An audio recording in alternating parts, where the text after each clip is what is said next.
La vie de la F1. Tous les grands prix sur Facebook, page News F1.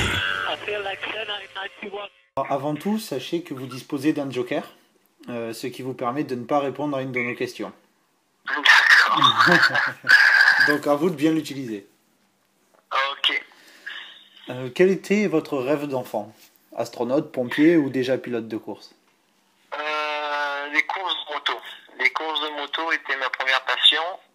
Et comme toutes les mamans, le deux roues, c'était pas vraiment la chose à faire. Donc j'ai eu une moto et après j'ai débuté en karting avec mon père qui en faisait à l'époque. Donc on est allé sur 4 roues. D'accord. À quel moment vous êtes-vous dit ça y est, je veux devenir pilote? C'est toujours été, les moteurs en général m'ont toujours passionné. J'ai toujours aimé la compétition. Comme je disais, d'abord la moto, ensuite le karting. Après la F1, on y pense parce que ça fait partie du summum de l'automobilisme.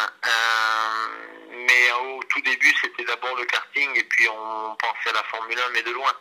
Même en étant né à Monaco, ayant eu le Grand Prix chaque année, c'était quelque chose dont on rêvait, mais c'était plutôt un rêve que vraiment vouloir y accéder. Après, avec l'âge, on commence la monoplace et bien évidemment, la F1 reste l'objectif numéro un de tout pilote qui, à l'époque, j'avais 18-19 ans. Vous avez terminé 3e du Grand Prix de Monaco de Formule 3. Qu'est-ce que ça fait de monter sur le podium à la maison?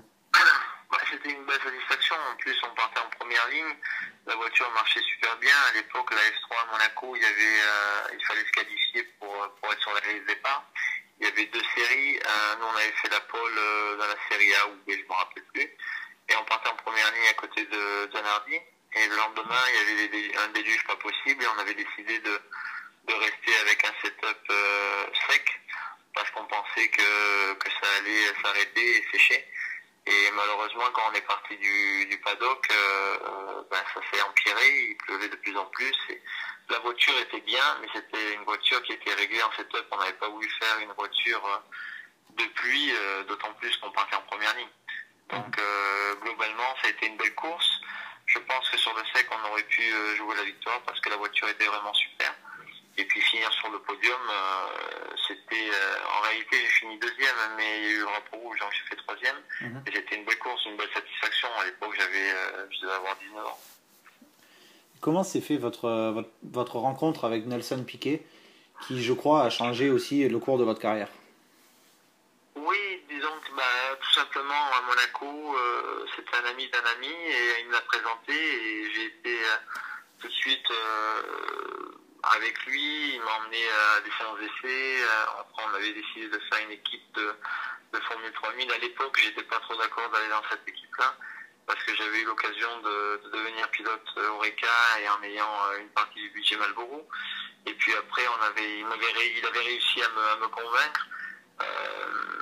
Ça a été une expérience mitigée en Formule 3000 parce que je pense qu'on a pris un risque de partir dans le championnat où tout le monde avait des Reynard. Il n'y avait que deux Ralk. La voiture Ralk était une nouvelle voiture que personne ne connaissait.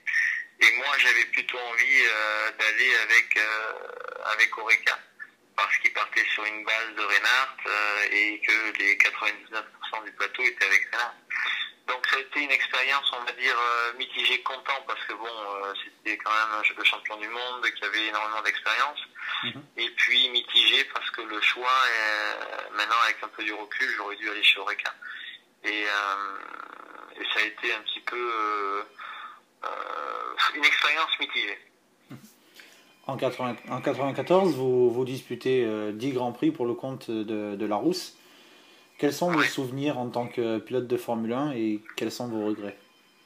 Le souvenir de la Formule 1, j'en ai un bon souvenir parce qu'à l'époque, l'équipe Larousse était une belle équipe. Il y avait des gens très compétents, il y avait un bon ingénieur, mais il n'y avait pas d'argent, il n'y avait pas de budget. Par contre, il y avait un esprit d'équipe vraiment super. Moi, j'ai eu une très très bonne expérience. La première Formule 1 que j'avais fait était une Lotus. en 91. Après, j'avais fait des essais en 93 avec la Rousse et le Lamborghini. Et en 94, j'avais fait les 10 Grands Prix. Mais comme je disais, ça a été une super expérience parce que l'équipe était super. Les mécaniciens, les ingénieurs, il y avait vraiment une super mentalité, mais il n'y avait pas d'argent. Et malheureusement, avec un peu de recul, à l'époque, j'avais quoi, 23 ou 24 ans.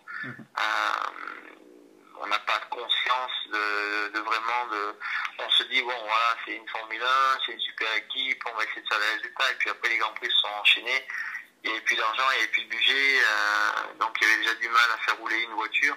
Donc la deuxième voiture, elle prenait un peu les pièces qui restaient de la première du Grand Prix précédent. En plus, après, il y a eu des problèmes avec les moteurs qui cassaient régulièrement. Donc c'est sûr qu'après, l'équipe avait besoin d'un budget, il y avait des pilotes qui arrivaient qui avaient des budgets, donc ils m'ont remplacé. Mais ça a été une belle expérience. Gérard Larousse m'a donné la chance de pouvoir disputer des Grands Prix. Les 3 Grands Prix où la voiture a tenu, on a fini. À l'époque, on marquait pas de points, on marquait que des points dans les 6 premiers. On a fait 7e, 8e et 9e, je ne me rappelle plus où exactement. Et globalement, ça s'est bien passé. Mais à l'époque, j'étais jeune, pas d'expérience, tout nouveau, tout beau. Après, j'ai vite compris la différence quand j'ai fait des essais avec la Williams et les 6 années passées avec Michelin pour développer les pneus. Je me suis retrouvé dans la Williams pendant 3 ans et là, j'ai vraiment compris la différence de l'époque. J'avais 23-24 ans, j'ai redécouvert la Williams à 33 ans et je me suis dit ok, j'ai compris la différence qu'il y a entre une grosse équipe et une petite équipe. Et voilà, quoi, ça a été une expérience belle parce que j'ai pu y accéder et dommage parce que on n'avait pas le budget qu'il fallait et ça a été très difficile pour tout le monde. Mais l'ambiance a été super, vraiment une super expérience. 1994 s'associe évidemment avec le week-end d'Imola. Comment fait-on pour continuer ce métier et à aimer la Formule 1 lorsque surviennent des événements aussi tragiques que cela? Et malheureusement, c'était un week-end bizarre parce que ça avait mal commencé aux essais.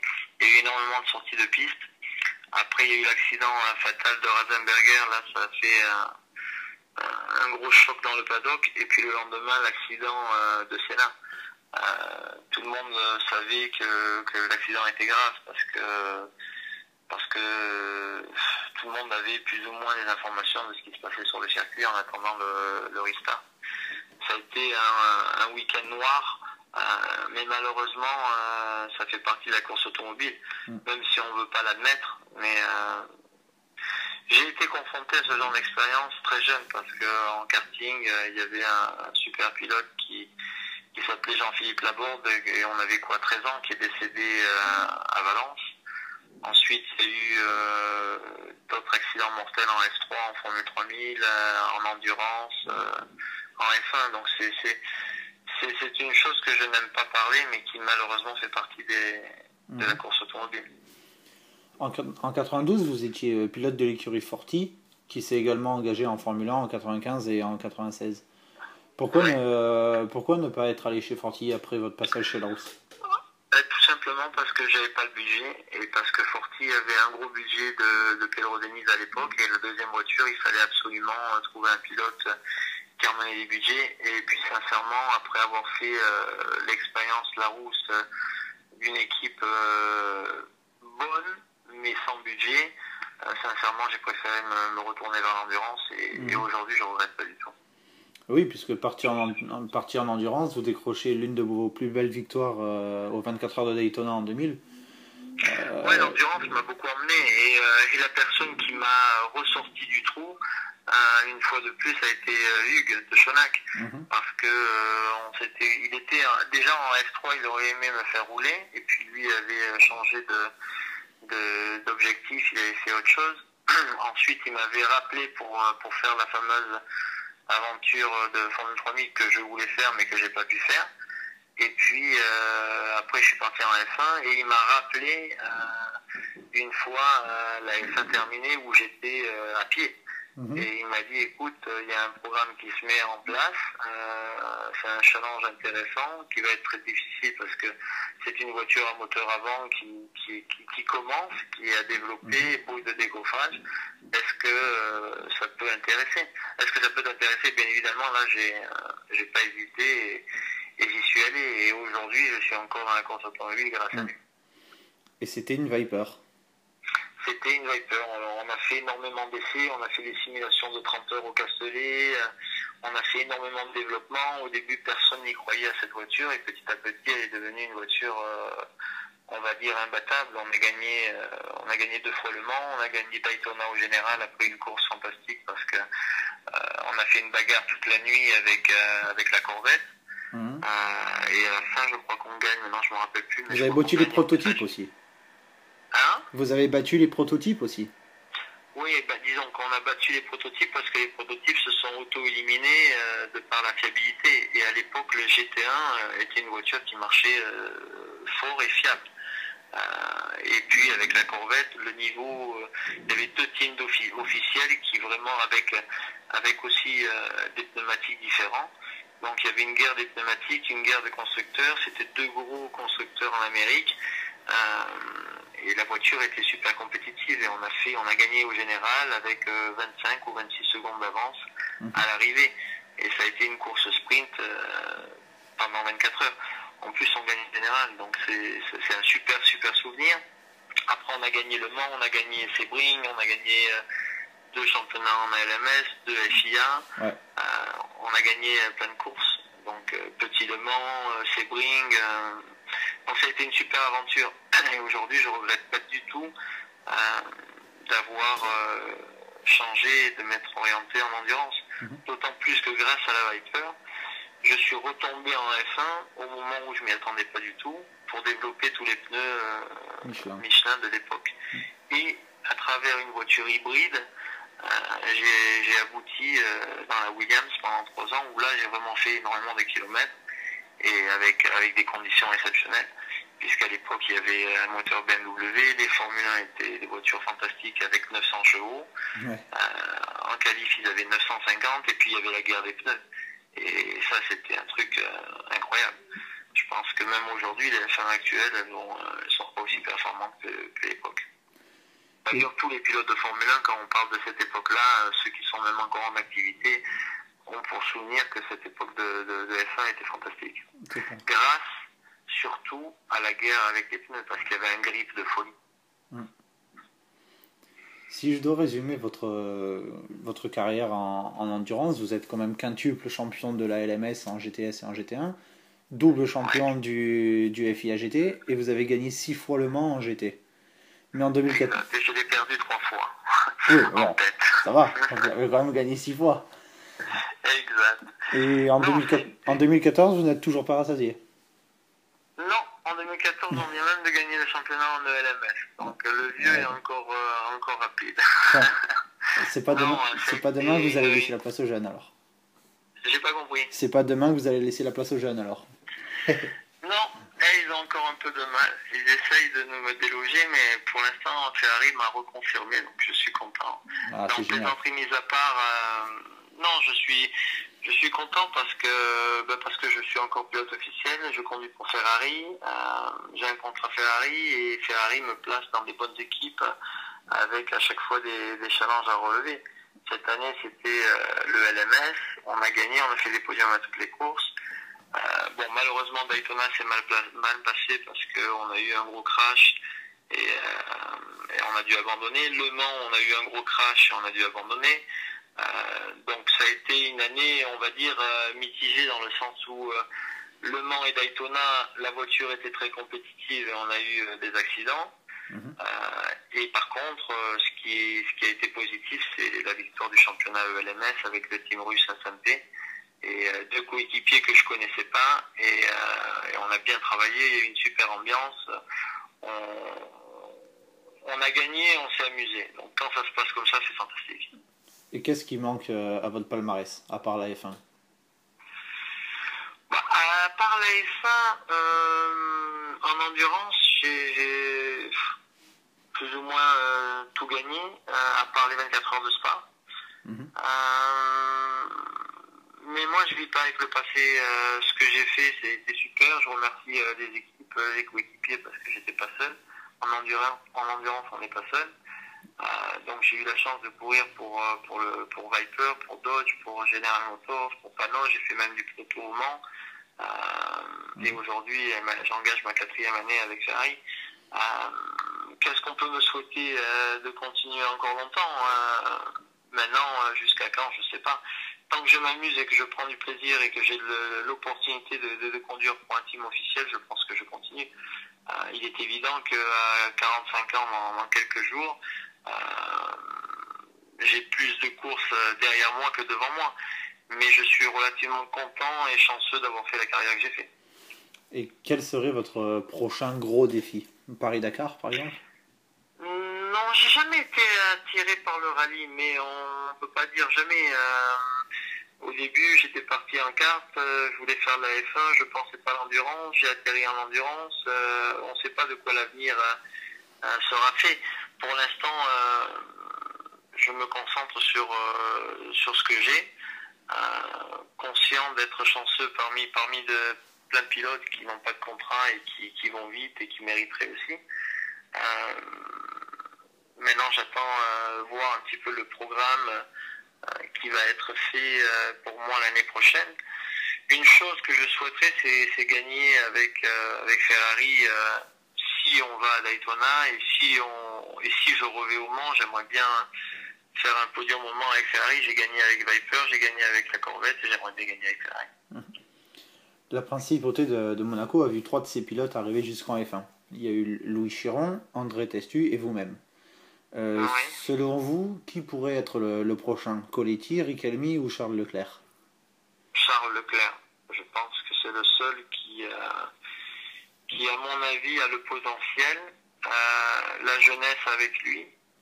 Et puis, ça me ferait particulièrement plaisir parce que je connais le gamin depuis qu'il est petit. Et je l'ai vu rouler en karting quand il avait, je me rappelle plus, il devait avoir 7 ans. C'est un ami à mon fils, c'est un bon gamin, il est rapide, il a la tête sur les épaules, il est déterminé, je pense qu'il a toutes les qualités pour y arriver. Après ça, la F1, c'est complexe. Des fois, il ne faut pas uniquement le talent, il ne faut pas uniquement la volonté, il faut un concours de circonstances et être au bon endroit au bon moment. Plus les années passent et plus ça devient difficile. Maintenant, il faut juste souhaiter que l'année prochaine, il soit dans une bonne équipe, qu'il puisse gagner et se faire plaisir, et puis après se faire remarquer, et pourquoi pas accéder à la F1. Et vous parliez de votre fils. Lui, je crois qu'il a choisi le football. Oui. Non, mon fils, il n'est pas du tout axé sur il aime la voiture. Il la suit parce que j'y suis dedans. Il a son copain qui roule, donc il le suit. Il est né avec des voitures, donc il a l'habitude de regarder les courses, mais il n'a pas ça pour passion. Et puis c'est très bien. Il est passionné de football. Il a fait quelques stages dans le centre de formation. Il a un niveau qui est correct. Maintenant, on verra de quoi l'avenir sera fait, mais c'est sûr qu'il suit la course automobile, mais il n'est pas du tout passionné au point de vouloir faire ça. Et puis de toute manière, c'est trop tard. Bon, on le verra peut-être un jour avec l'AS Monaco alors. Et pourquoi pas? C'est son rêve en tout cas. Parlons un instant de la Formule 1 actuelle. Qu'en pensez-vous et prenez-vous toujours autant de plaisir à regarder une course? Écoute, pour être sincère avec toi, hormis le Grand Prix de Monaco que je suis parce que c'est chez moi, parce que le Grand Prix est particulier, je suis pas trop la F1 à la télé. J'ai décroché complètement après 2006 quand j'ai arrêté les essais de F1. Je le suis, on va dire, parce que de temps en temps, je suis à la maison, il y a un Grand Prix, mais je suis plus du tout, on va dire, impliqué directement. Même en étant pilote Ferrari, je le suis, s'ils font des résultats, ça me fait plaisir, mais je suis plus du tout impliqué directement. Et qu'est-ce que vous pensez des points doublés en fin de saison? Moi, je trouve que ça bien. Je trouve pas ça bien parce que c'est un peu du loto, quoi. Il peut, je sais pas, prenons le cas d'Hamilton. Pour moi, Hamilton est supérieur à Rosberg. Il a eu pas mal de malchance au niveau mécanique. Maintenant, tout se jouera sur la dernière course, peut-être. Et je trouve que c'est, moi personnellement, mais ça n'engage que moi. Je trouve que c'est pas cool. C'est un petit peu une course loto, quoi. Si tout se passe bien, tant mieux. Si tout se passe mal, on efface les 6-7 derniers Grands Prix et je trouve pas ça bien. Est-ce que le championnat de Formule E aurait pu vous intéresser? La voiture électrique, c'est quelque chose que je connais pas. Oui et non, j'attends de voir. Je sais pas comment ça terminera. J'ai vu pendant ma carrière depuis des années des championnats naître et disparaître rapidement. Donc je sais pas. Pour l'instant, c'est un grand point d'interrogation. J'ai pas vraiment une idée ni positive ni négative. J'attends de voir. D'accord. Je vous rappelle que vous n'avez toujours pas utilisé votre joker. Non. Est-ce que vous pourriez nous aider à entrer en relation avec Alex Zanardi? Écoute, avec Alex, moi je le connais bien, j'ai pas ses contacts directs, mais je le connais suffisamment, je peux trouver le contact. C'est dommage que tu n'étais pas au Ricard en début d'année parce qu'il y avait eu des essais. Ouais. Et je te l'aurais présenté. Maintenant... je m'en suis mordu les doigts de ne pas être venu. Je le savais pas. Et ouais, parce que moi j'étais là, je le connais bien, j'aurais pu te le présenter. Mais il est possible qu'en mars, il soit de nouveau là à faire les essais comme on avait fait avec le Blancpain. Moi, je risque à 90% d'y être. Et si lui y est, à ce moment-là, je te le présente. Ah, ce serait génial. Qu'est-ce que vous pourrez nous dire à propos de Jules Bianchi?